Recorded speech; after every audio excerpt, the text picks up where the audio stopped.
လက်ရှိချန်ပီယံလီဗာပူးသင်းကိုနိုင်ယူပြီးတော့4ရန်3မှတ်ရရှိခဲ့တဲ့ Chelsea သင်းအားလုံးပဲမင်္ဂလာပါခင်ဗျာမနေ့ကည7:00 နာရီမှာဆိုလို့ရှိရင်တော့စနေညရဲ့အကောင်းဆုံးပွဲစဉ်ဖြစ် Chelsea သင်းဟာ Stamford Bridge ကွင်းကြီးမှာလီဗာပူးသင်းကိုရင်ဆိုင်ကစားခဲ့ရတာပဲဖြစ်ပါတယ်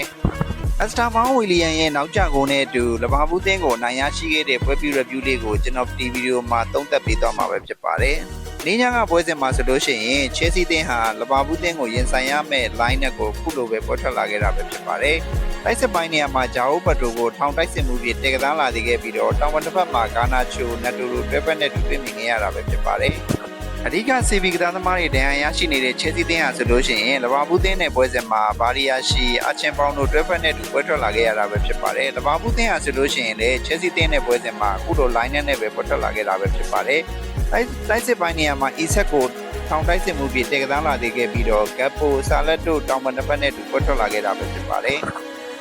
ပွဲစားမိနစ်တွေမှာဆိုလို့ရှိရင်လီဗာပူးသင်းဟာဘောလုံးကိုထိန်းချုပ်နိုင်ခဲ့ပေမဲ့လည်းပွဲချိန်ကြာလာတာနဲ့အမျှ Chelsea သင်းဟာကစားပုံပုံမကောင်းမွန်လာခဲ့တာပဲဖြစ်ပါတယ်။ပွဲချိန်73မိနစ်ရောက်မှဆိုလို့ရှိရင်တော့ကွင်းလယ်မှာအကောင်းဆုံးခြေစွမ်းပြကစားနေတဲ့ကိုင်စီတိုရဲ့ rocket goal နဲ့အတူ Chelsea သင်းတို့ဟာပွဲချိန်73မိနစ်မှာတင်ဦးဆောင်ကိုရရှိခဲ့တာပဲဖြစ်ပါတယ်။ Chelsea သင်းရခဲ့တဲ့ဦးဆောင်ကိုဟာဆိုလို့ရှိရင်မာလိုကက်စထရိုရဲ့ဖန်တီးပေးမှုကိုကွင်းလယ်ကစားသမားကိုင်စီတိုဟာဒီဘောတော်ဆွဲပြေးခဲ့ပြီးတော့ goal area တိတ်ကနေမှာ rocket kick နဲ့အပြင်းကန်သွင်းခဲ့တာပဲဖြစ်ပါတယ်။လီဗာပူး